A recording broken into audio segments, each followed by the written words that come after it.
Antes de comenzar este episodio, quiero decir que en Colombia quieren tapar el hueco fiscal de los malos manejos de dinero realizados por el gobierno con una reforma tributaria y que, debido a eso, la gente salió a marchar y mostrar su desacuerdo por tales medidas.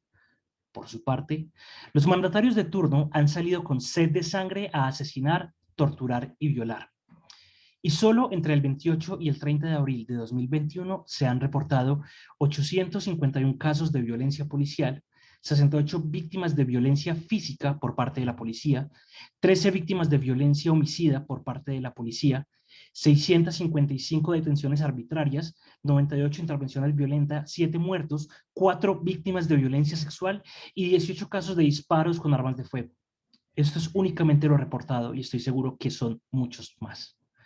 La policía no nos cuida, el SMAT no nos cuida, el ejército no nos cuida, el Estado no nos cuida.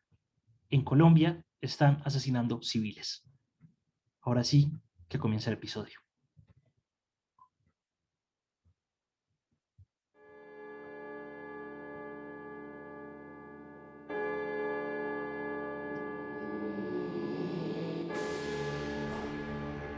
La historia la escriben los vencedores, dijo alguna vez George Orwell.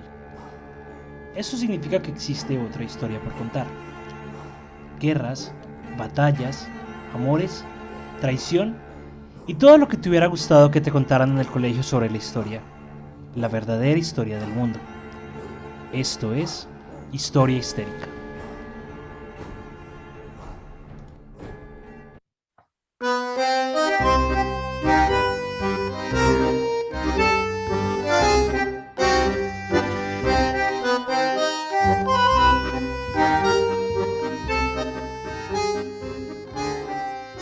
Buenos días, buenas tardes, buenas noches, dependiendo de cuándo y dónde nos estén escuchando. Bienvenidos a Historia Histérica, el podcast donde te hablaremos de historia como te habría gustado que lo hicieran en el colegio. Yo soy Juanse, me pueden encontrar en Twitter como @cráneo_barbado y en Instagram como calavera_piso_barbada.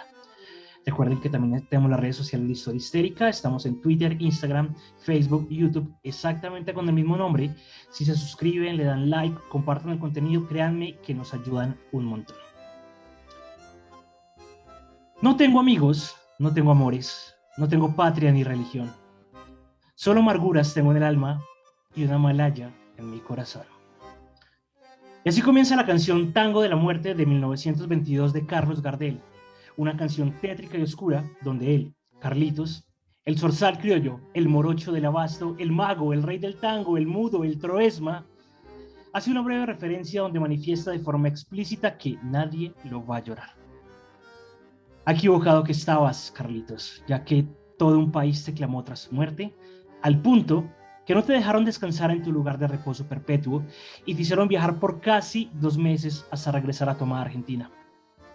Hoy les voy a contar la historia del viaje de Gardel y de cómo su cadáver estuvo fuera de su tumba por casi 2 meses.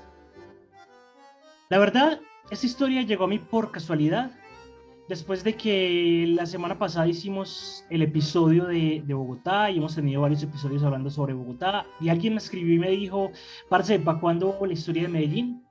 Aquí hay mucho de lo que se podría hablar. Y empezamos a conversar y llegamos al tema del Museo Cementerio San Pedro, que es un tema pendiente, y ese iba a ser el tema original para este episodio.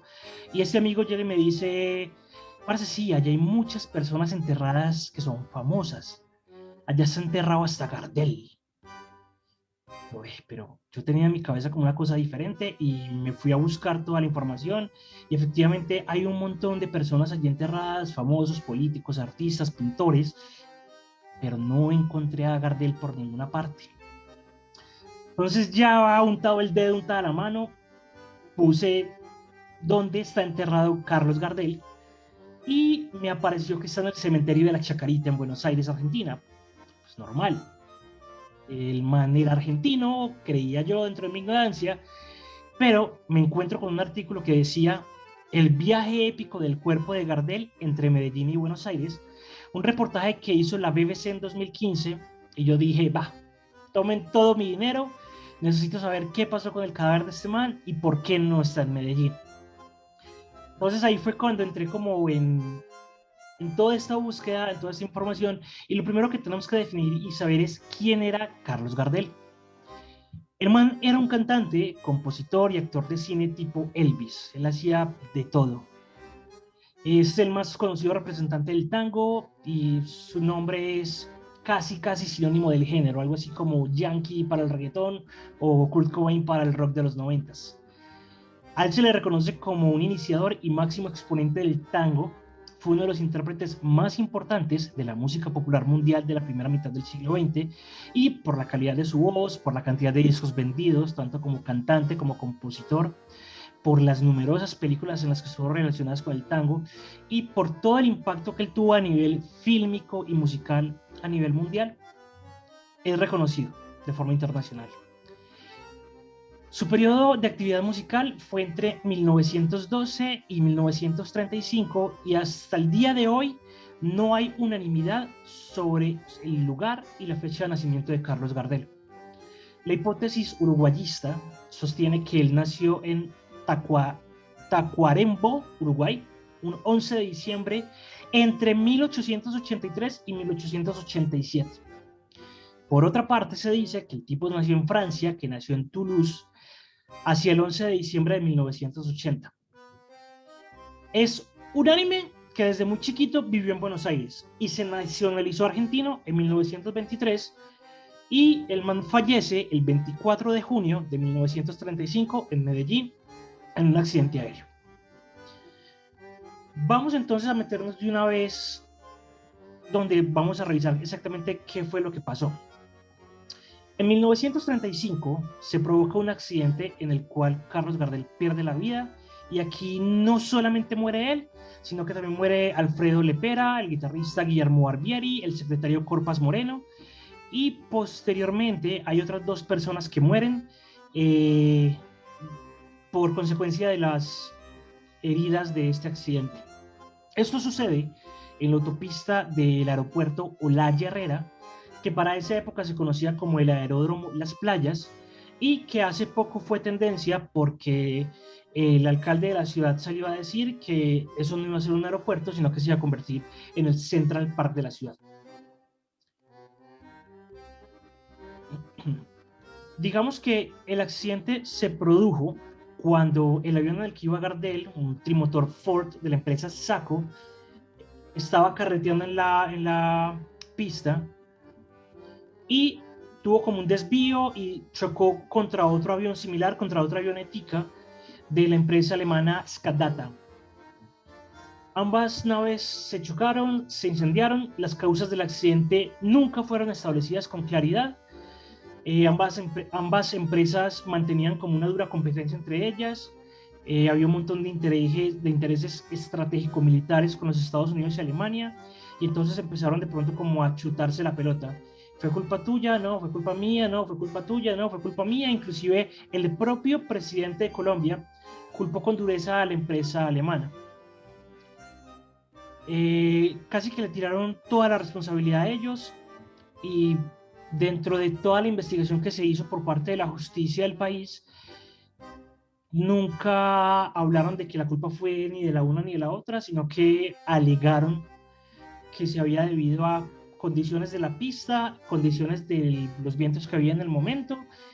Nunca fue del todo claro exactamente qué fue lo que pasó con respecto al accidente. Solo sabemos que dos avionetas chocaron, en una de ellas iba Gardel y murieron alrededor de unas 9 personas. Aquí es donde empieza la travesía de Gardel. A Gardel lo entierran en el cementerio San Pedro de Medellín el 18 de diciembre de 1935 a las 6 de la tarde. Posteriormente, no, espera, miento. Un momento. El 24 de junio es el accidente, a Gardel lo entierran en el cementerio San Pedro y 6 meses después, es decir, el 18 de diciembre del 35 a las 6 de la tarde, ya empiezan los medios de la época a generar cotilla con esto, donde dicen que el cadáver va a ser desenterrado y se lo van a llevar para Argentina. Periódicos de la época comienzan a hablar de esto y dicen que el cadáver será embalado esta noche y para poderlo despachar al puerto de Buenaventura en el primer tren del ferrocarril del Cauca, deben hacer como todo este levantamiento. El periódico El Colombiano, por su parte, hablaba de las dificultades burocráticas para poder realizar todo este traslado y decía: al acto precede una certificación del empleado que efectuó la inhumación de varios médicos en que constan que el hecho no ofrece peligro, el pase de la Junta de Higiene, permiso especial del director departamental de higiene.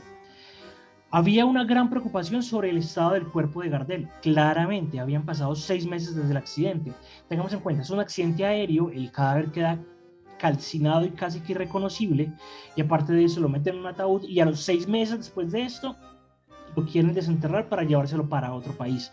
Aquí hay algo importante y es, el representante de Carlos Gardel, que no falleció en el accidente, tomó la decisión de hacer todo el traslado por tierra.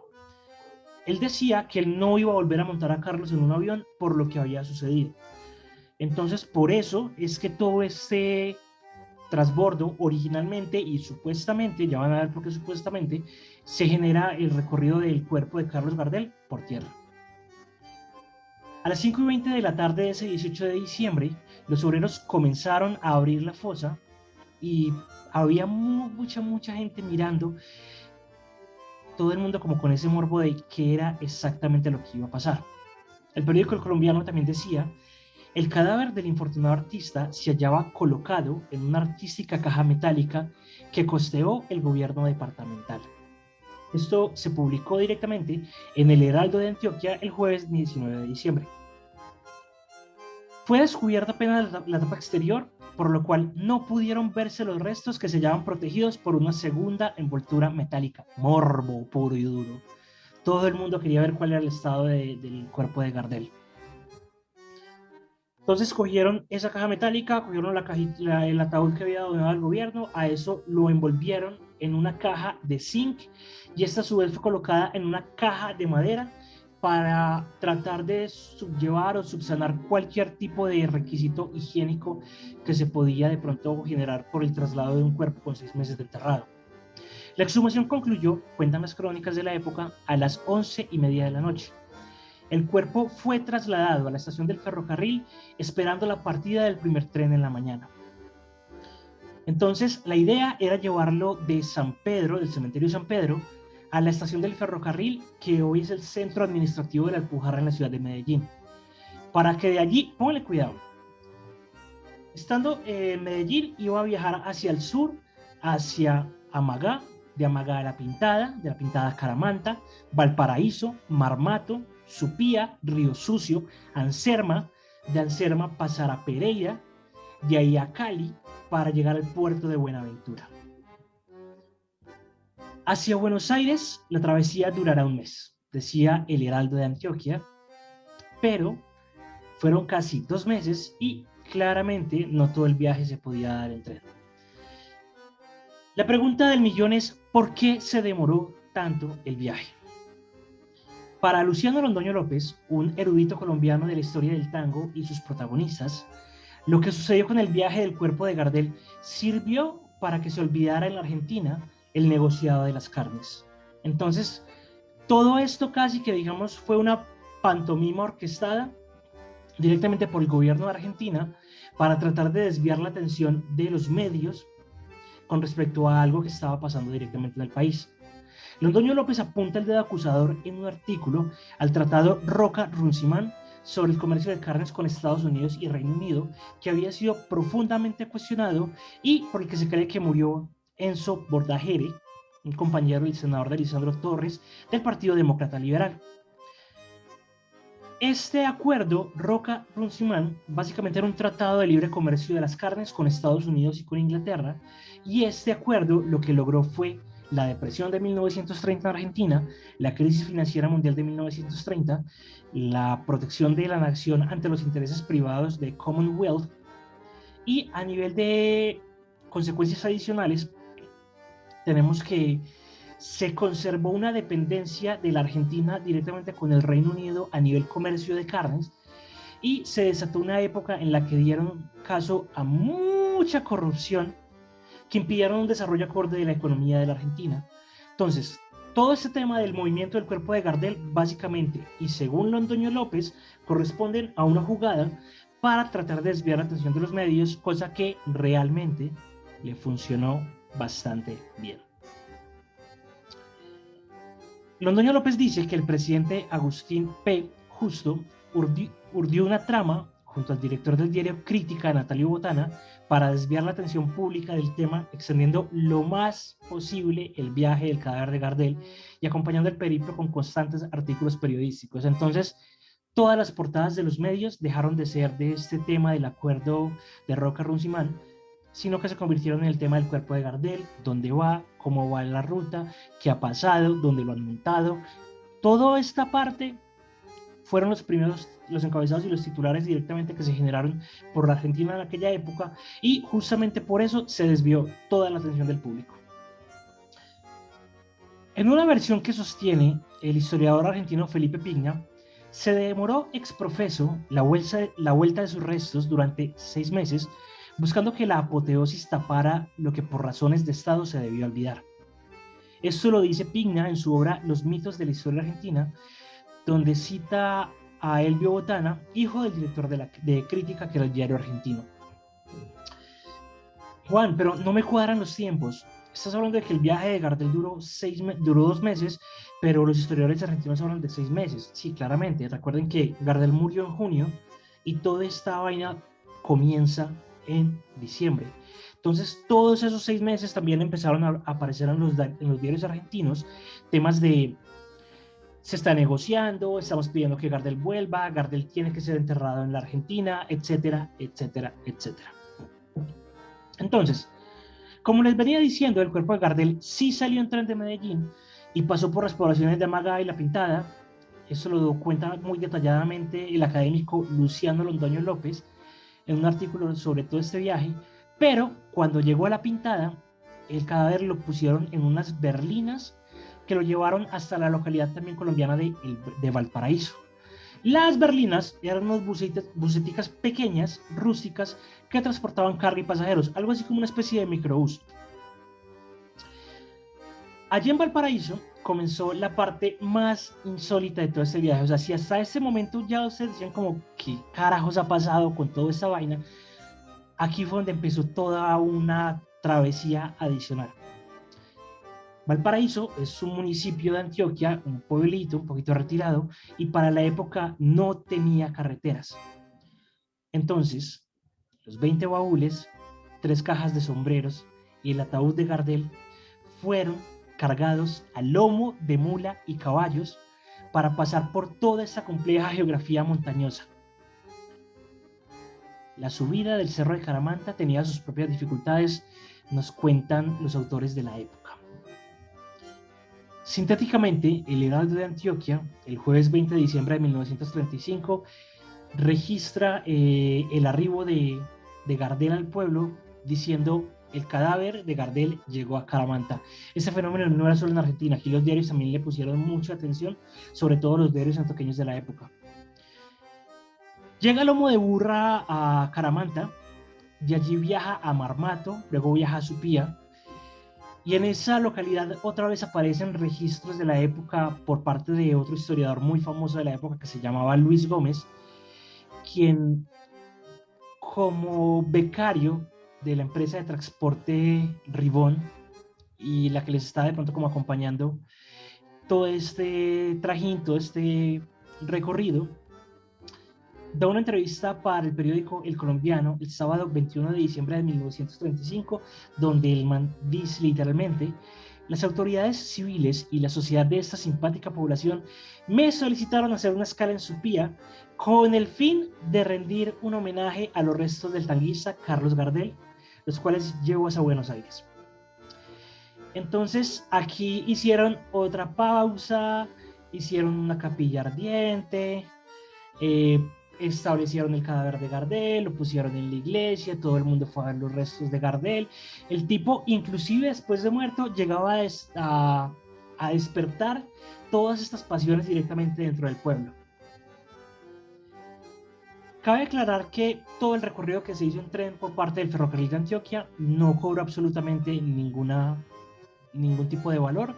Ya entonces, cuando llegó a Supía, hicieron todo este tema de la capilla ardiente y ya de ahí monten otra vez en un microbús, monten otra vez en una berlina y mándelo para Pereira, donde fue montado otra vez en tren hasta Buenaventura.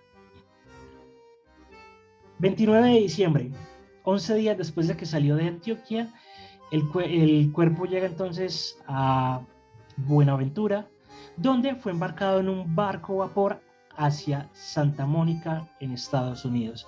Es decir, el tipo en primera instancia llega a Buenaventura, de Buenaventura lo que van a hacer es montarlo en un vapor hasta Panamá, de Panamá va a viajar a Nueva York, de Nueva York va a dar la vuelta hacia Río de Janeiro, luego a Uruguay, Montevideo, y de Montevideo, Argentina, va a hacer un nuevo viaje por tierra.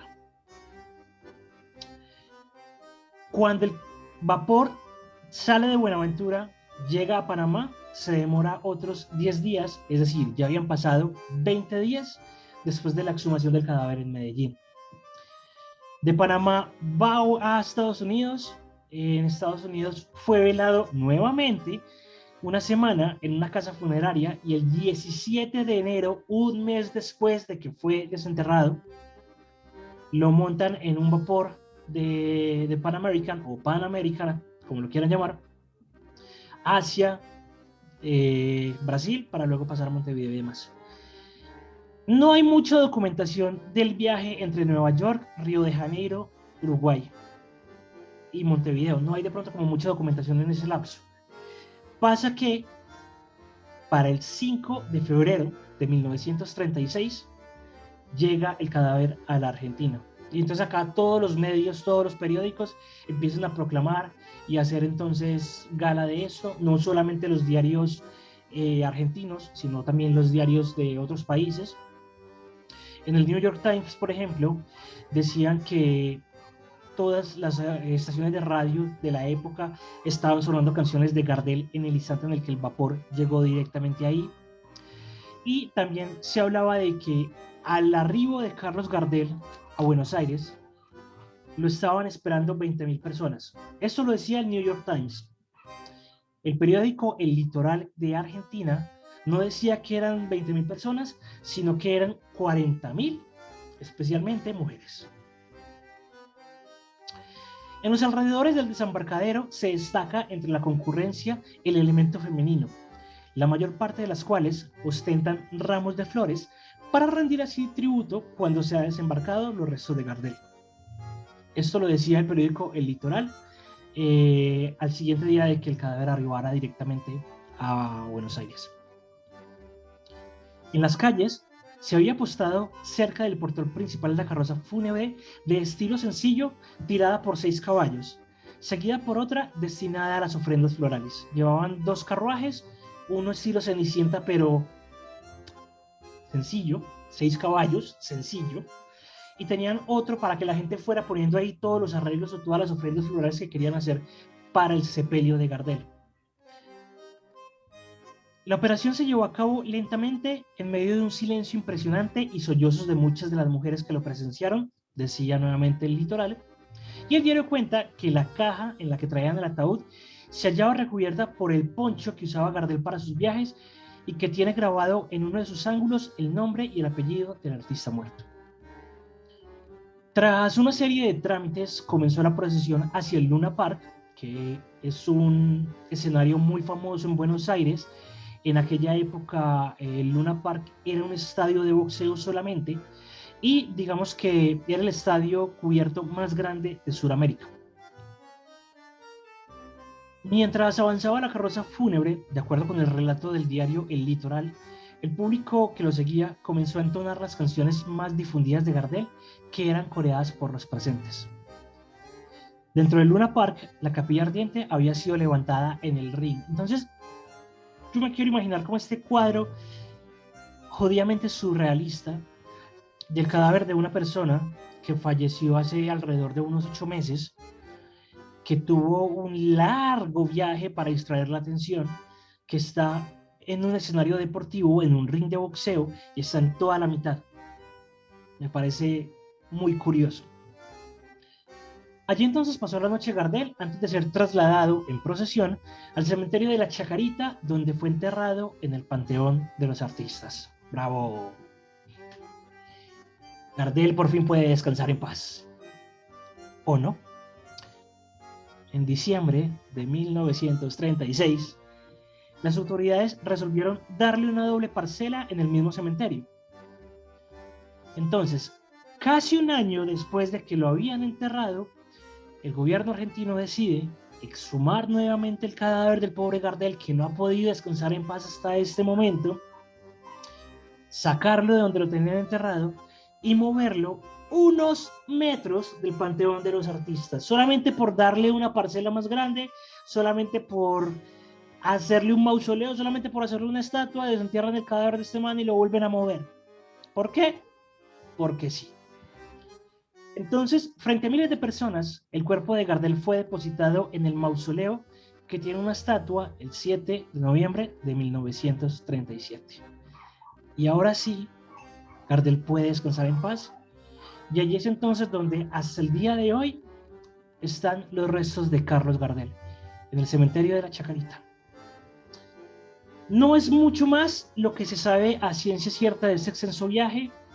Hay quienes dicen que el tramo de Colombia se hizo en secreto, pero claramente no es verdad. Pues acá vemos Luciano Londoño López, vemos los periódicos, vemos la prensa, vemos muchas cosas que están documentadas para la época, entonces claramente no fue en secreto.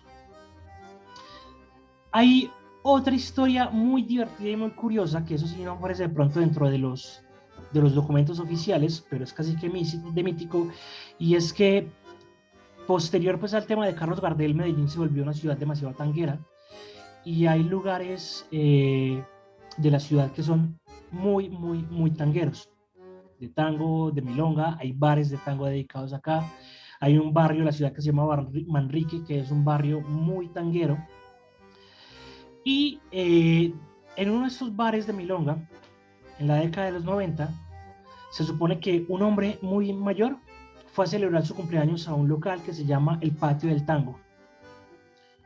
Hablando con el bartender de la época, comenzó como a contar historias y el tipo dice que cuando él estaba pequeño, él vivía en un pueblito en el sur de Antioquia y que a él le tocó ver cómo llegó el cadáver de Gardel al lomo de mula y que en una de esas la mula en la que estaba cargado Gardel casi que se cae, pero el ataúd sí se cayó y supuestamente el cadáver de Gardel rodó y fue a dar hasta el fondo de su casa y que fue en ese momento en el cual él se volvió un tanguero. Hay otra cosa bastante curiosa y es que cuando el cadáver de Gardel estuvo en Río Sucio, el alcalde de la época mandó poner una placa en el cementerio al lado de la catedral donde dice que ahí se veló Gardel. Curioso. Hay un libro que se llama La caravana de Gardel, donde habla de absolutamente todo esto. Para ello, el cineasta que produjo la película, que se llama Cruz Cronfi, empezó como a hacer toda esta investigación y se dio cuenta que la placa la puso un alcalde mucho después de que pasó esto, para hacerle creer a la población que efectivamente ahí se había velado a Gardel, pero no, o sea, Gardel sí pasó por ese pueblo, pero no lo velaron. Y básicamente el alcalde, en una especie de mitificación de lo que había sucedido en la época, mandó crear una placa y ponerla ahí, pues porque creo que no sabía qué hacer con los dineros públicos. Si alguno quiere de pronto revisar algo más de la película, perdón, de todo este tema, puede buscar la película La caravana de Gardel, dura más o menos hora y media y esta película está montada en YouTube y se puede encontrar fácilmente. Tiene partes muy míticas y básicamente lo que busca es tratar como de rellenar los espacios que no están documentados por parte de los historiadores para darle como más misticismo a la figura de Carlos Gardel de la época. Quiero cerrar diciendo, milonga mía, no me abandones. Tenerte siempre quiero a mi lado. Que no me falte, cuando yo muera, una milonga para cantar. No olviden seguirnos en nuestras redes, suscribirse, darle me gusta, compartir, nos ayudan un montón. Recuerden que estamos en Spotify, en Spreaker, estamos en Google Podcast, Apple Podcast, Anchor, cualquier plataforma de podcast. Compartan esto con su tío tanguero, hablen de esto. Cuando llegue la reunión familiar de diciembre y va a su tío escuchando tango, dígale: tío, usted sabe la historia de Gardel, sabe todo el tema del viaje, y cuéntenme un poquito de esa historia, compartan todo este material. Y recuerden, lo bonito de la historia es que nunca se termina.